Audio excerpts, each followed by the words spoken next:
gushika birashoboka umwanya mwiza cyane rero wo kubaha akanya kuko ikaba bararivuganye bagire icyo batubwira cyane kuri uno munsi w'itariki ya 30 uku kwezi kwa Kakaro ijambo babwira twebwe babwira abakunzi b'umuziki w'Uburundi barabwira hamwe babamenyesha amakuru dusaba yuko abamenyesha amakuru bari ari inyuma ikintu kitubwira penye n'abandi benshi yuko bagezwa n'agatero kugira ngo twumvirize kuko hajya mu buryo bwumva arumviriza reka rero duhere ijambo kiguna Dabote bagire icyo batubwira natwe tubategeyeho biri ibihugu yo kugira ngo tubandanye dusangira n'urire tugamahoro kubona amataka musabateye ya kabiri no gusaba imbabazi umwanya warenze ko gatoya ariko nk'uko mubizi ibyuma ntibisezerana kandi ntabwo yabigoye turaza kutwihanganira uno munsi ndabashimiye cyane ko mwitabiriye ubutumire bwacu natwe twasenga kugira tuganire namwe kugira tubashikirize ibyiyumviro byacu imigambi yacu nk'uko biri kuva kera tugitangura uno mwuga mwamye hafi yacu mwamye mudushyigikira mwarabanye natwe mu bihe byiza mu bihe bibi mwaraduhaye amahirwe yo kutwereka abantu baratumenya baradukunda nibaza ko mufise intererano niniya cyane mu iterambere ryacu iyi ntambwe ntoyi tumaze kugera ko nibaza ko mwebwe mubifisemo uruhara runini cyane cyane rwose rero icya mbere numva nubabwira no kubashimira cyane bimwe bivuye ku mutima no kubashimira mbona mwitabye akamu kacu sinzi ko mugenzi wanjye binyunganira gatoya turaramuje mwese nanabashimira kuba mwaduteye iteka mukongera mukadufata ukuboko nk'uko muhora mubikora tuje ndibaza ko byinshi yabikoze nyamukuru twosotera icyatumye kuba turi ngaha kuba ndibaza ko byinshi yabikoze ugamwe nikomera amashinzi yoba byiza kubera umengo muratanye cyane imwikomera abantu bakenya bavuze ngo umutima mukubise hari amamedia menshi ariko si yose yaje kuba mwaje usigura ko muri abanyarukundo nimwiyongera ahandi mashi tutarinze turaja hirya no hino nibaza ko twotera tuduma ko ahanini ikintu cyadukoranije kuri uno munsi nk'uko mubibona ngaha ndi kumwe na mutoyi wanje Keriku Akili histoire yacu murayizi mu muziki ingene twatanguye aho twagiye turaca nibaza ko byose murabizi cyane rero sasa ingene bimeze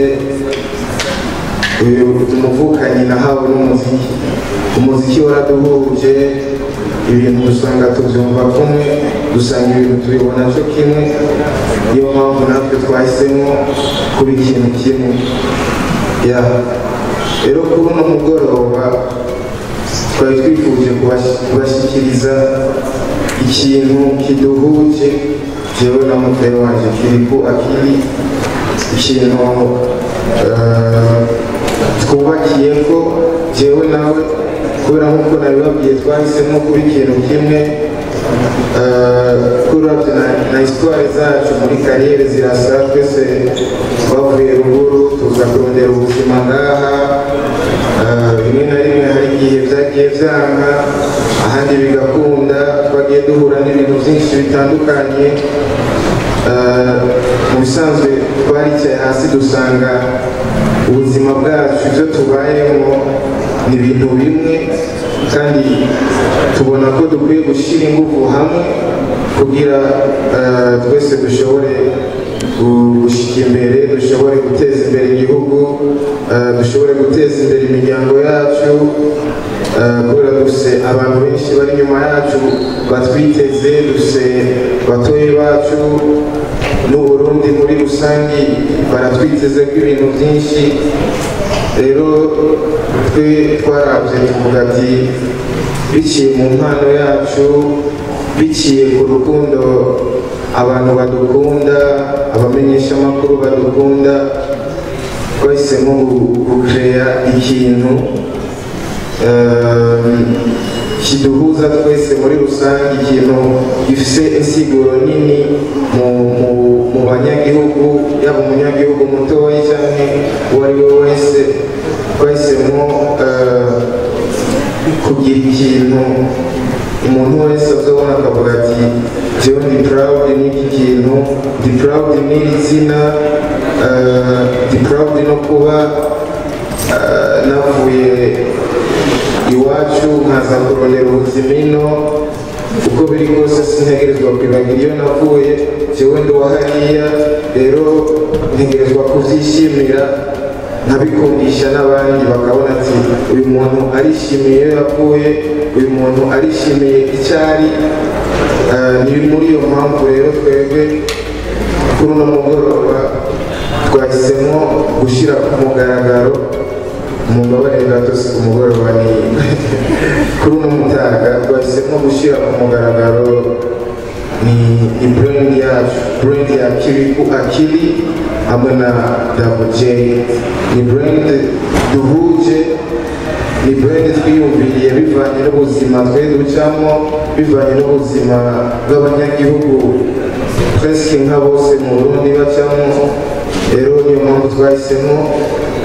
kulansa iyo brand kuri uno mugoroba, kuri uno munsi twashatse kuyibashyikiriza, mwebwe muyibone, muyishyikirize n'abandi. Turifuza mu myaka iri imbere kuyikorera kw'imigambi myinshi itandukanye. Ama-t-shirt azosohoka, sinzi abashyira ku miduga, ku biki, ibintu by'ubwoko bwose dushaka kubikora biciye muri iyo brand iduhuza njyewe na Akili. Ni ukuvuga ko umuntu wese akunda Double J, umuntu wese akunda Kiriku Akili arahawe ikaze gushyigikira kino kintu, kuko ni ikintu twakoze ku bwanyu si ku bwacu gusa. Rero ntarinze ndaja kure, nashaka dushobore kubashyikiriza icyo kintu. Sinzi ko bene wacu amashi menshi. Wow. Nk'uko biri brand yacu yitwa Billy Man Boy, nk'uko mubibona twese ngaha sisi wote ni watoto wa Billy Man. Rero sasa ingene bimeze, twebwe twashatse kugira ikintu. Urabona nk'Ibujumbura hari abantu benshi baje kurondera ubuzima ino, ariko ugahura n'umuntu ukamenga ariko aragukingiza cyane akwereka umenga wewe iyo uva ntihanyaye, cyane iyo uva agatuma utishimira iyo uva. Kubera ndibuka kera tukimanuka i Bujumbura, uhuye n'umuntu yavuga ati ego nawe peti wa Birimani, niko kenshi batwita, kandi kera twebwe twabifata nabi, twavuga ati aramutse ngo ni wa Birimani. Ariko twasanze ari ikintu twe dukwiye kwishimira. Twebwe turaba hariya, twavukiye hariya, n'abantu benshi ngaha mwese ndazi muraba hariya. Nimba wavukiye ngaha, sogokuru wawe avuga hariya, umva urashobora kwambara iyo t-shirt nawe nyine ukaba proud, ukavuga ati mini Billy Man Boy. Nuko mu bisanzwe sinzi ko Kiriku Akili aza kunyunganira amatuje mu bibazo nabo. Murakoze cyane.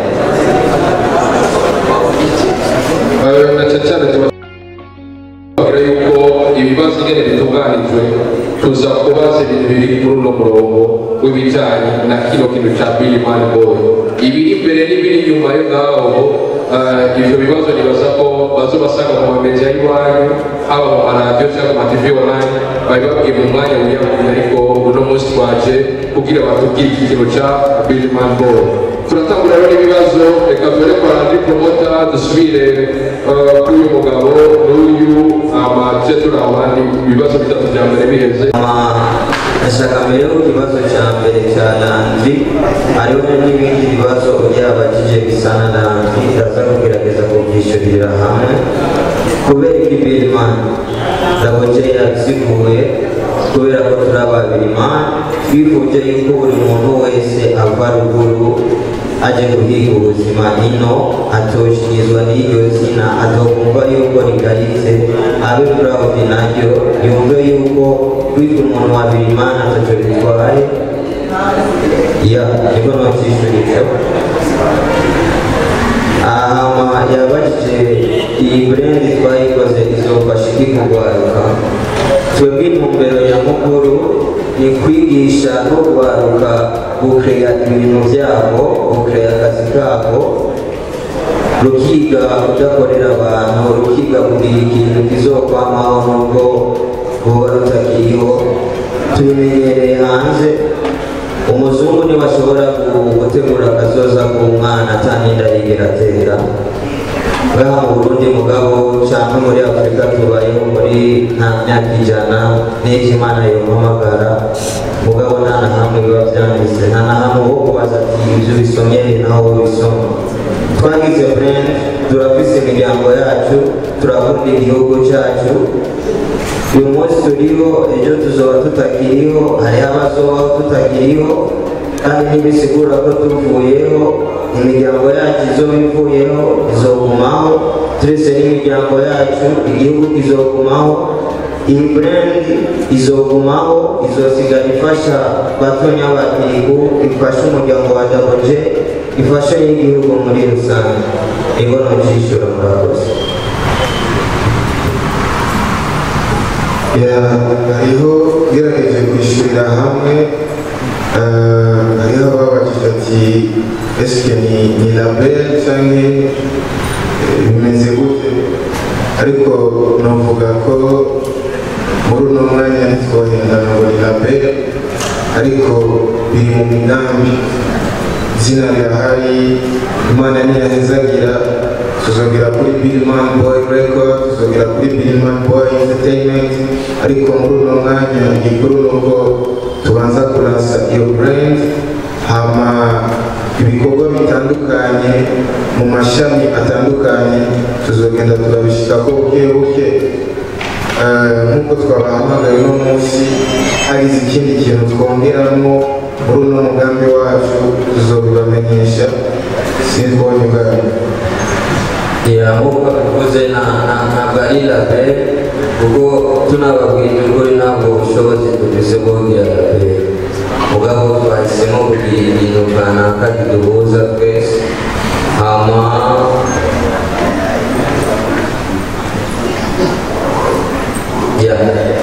kiduhuza twese nibaza ko umuco wa mbere w'ibibazo twashoboye kubikwakwanya turiko isi anavuga utabafise umbabarire warigeze kubagira sinzi ko ufise umudamu mubana nimba naho mubana byarashize ukava muhira bisigura yuko mama wawe atakiri mama wawe bisigura yuko papa wawe atakiri papa wawe nikunguruza ubuzima kubera ko twabivuze dushaka gukorera ikintu biraryoshe bizo yarafashije ikigiko kubera ikigiko nawe atogiye ingufu nawe afasha abandi kugira igikorwa bizo yakoze tubandanye gishyire no ku bandi kandi nta kibuza twiga abantu kuba tutayambara n'ubu turacyazembesha ngerageje kumwunganira kuri icyo kibazo je nibaza ko n'amabrand yo hanze turayambara kandi tutaba tuzi na ba nyenezo tutaba atari ku nyungu z'igihugu none twobuzwa n'iki kwambara ikintu cyo ngaho iwacu turambara ibindi byinshi byo hanze rero isoko abarundi twiga ingeso yo kwishimira ibintu by'iwacu tukabishyigikira murakoze cyane Billman Boy ngiranye ya buri wese abitaho idabuje nakiri ko bayikwiye mugani ya buri wese akisa ngaha nigwiwe buri munyagihugu wese nigwiwe buri wese atahura uko turiko turayibasigurira nigwiwe murakoze kuri somanya ishura iburani yacu nk'uko mubibona turacyari mu ntango ariko nk'uko Kirizo yabivuze next week imipira izoba yatangiye gusohoka muri Oscar Fashion izoba ihari ndibaza mu ntango z'indwi tuzoposta tubamenyeshe uko ibiciro bimeze bivanye n'imipira ari iy'abakuze cyangwa ari iy'abana tuzoposta tubereke ariko two turabitegura indwi tugiye gutangura imipira irasohoka ndibaza neza murakoze cyane ngerageje kwishyura twebwe mu bisanzwe nk'uko mubibona iki ni ikintu cy'iwacu numva umuntu wese yumva ko yoshigikira kino gikorwa imiryango iba yuguruye kubera twe dushigikirwa n'abantu benshi wowe urashobora kumufasha muri iki nanjye nkagerageza nkifasha muri ibi uyundi akamfasha ikindi niko tumeze muri kino gihe gisanzwe nta bantu bari inyuma yacu ariko turafise abantu dukorana batahura imigambi yacu badushyigikira tugakora muri bike dufise tugashobora natwe kubandanya dukora umwuga wacu kucerekeye indirimbo zirahari indirimbo zirakorwa turashima Imana uburyo buke bwo gukora indirimbo turaboronka ndibaza uko iminsi izogenda Imana izoherezagira natwe turizeye Imana gikuru no gushira Imana imbere kuko byose n'imigambi y'Imana kandi byose bikora Imana nibaza ko atakintu twebwe twokwishoboza twebwe ubwacu atari kubw'Imana namwe bw'abantu mudushigikiye nibaza ko ni mwebwe abantu ba mbere muri nyuma yacu kandi turabashimiye cyane kandi bivanye n'ingene mwatwakiriye ngaha ingene mwatwitabye turabona ko imbere ari heza mubandanyije mudushyigikira cyane ko ndibaza yuko bose atanamwe bigaragara kuvuga ko tutari imigenderanire mibi natwe nta hantu turigira tuvuga ko tutari imigenderanire mibi ahubwo muri mwebwe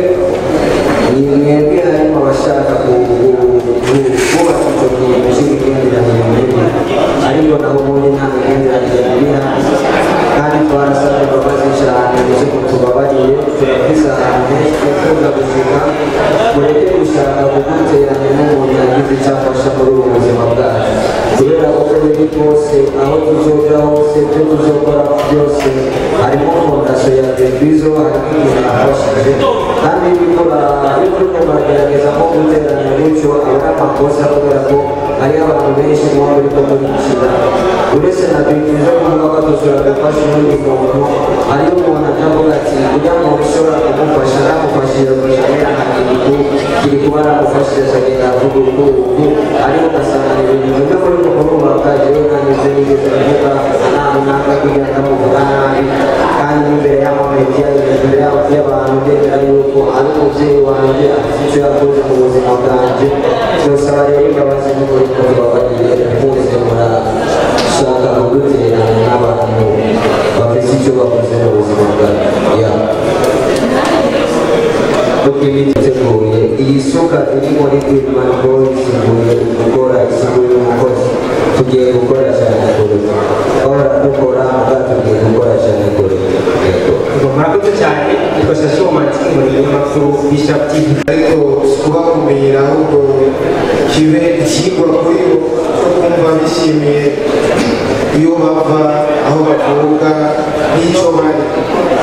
umva iki ni ikigwa ku muntu uwo ari we wese gituma yumva ko nawe aho avuka hose ategerezwa kuba proud y'icyari ategerezwa kwishimira icyari nk'uko tugenda gisigura uno munsi twatanguye na brand ejo tuzoba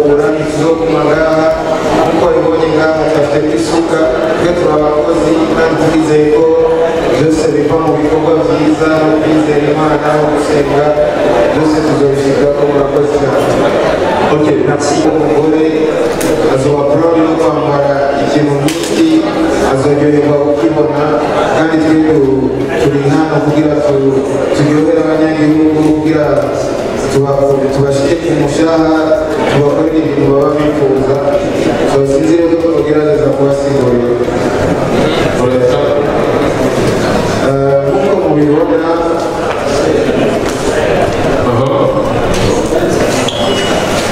iyi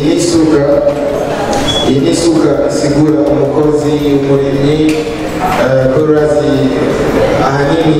mu Burundi ibice byinshi kwijana bikunzwe n'uburimyi murabizi mwese kandi rero ubiravye abantu benshi tuvuga hariya usanga turi mu bintu byinshi na nyiri icyubahiro umukuru w'igihugu cyacu n'uwahariya ni Bilman Boy ndabesha ubwo biri isuka isigura umukozi uyu n'umuhungu nyene w'umukozi urabona yambaye mashene amahereni bisigura ko naho usirimuka ukabaho n'abanyamugi ariko uri uwahariya uguma uri umukozi isuka ntuyita uguma ushaka gutera imbere kuruta niyo siguro twe tubiha bashobora kudusigurira izi nyenyeri. Iyi nyenyeri ya mbere isiguye Imana, iya kabiri isiguye igihugu, iya gatatu isiguye iterambere, iyi isiguye ubuntu, iyi isiguye abantu, iyi isiguye ibintu. Murakoze cyane. nibaza ko twosozera cyane iyo kofi umutima ubona amaze muri benshi kudushyigikira naho turigeza ntacyo turashikako ariko mwe mwabiravye muravuga ati aba bahungu imisore bakeneye gushyigikirwa je nibaza mubandanije mu gushyigikira kurya ubuye imbere hazoba heza cyane kuruta kandi nitwasubira guhura muzobona intambwe twateye ndabashimiye cyane. Murakoze cyane amaguru mwiza mwitegura ibikorwa bishyashya so umwe mu dufata ukuboko nk'uko mubikoze Imana ibahe mubwiza indirimbo nshyashya irasohotse tuzobamenyesha umunsi ariko ni bwiza turasohora indirimbo nshyashya murakoze cyane.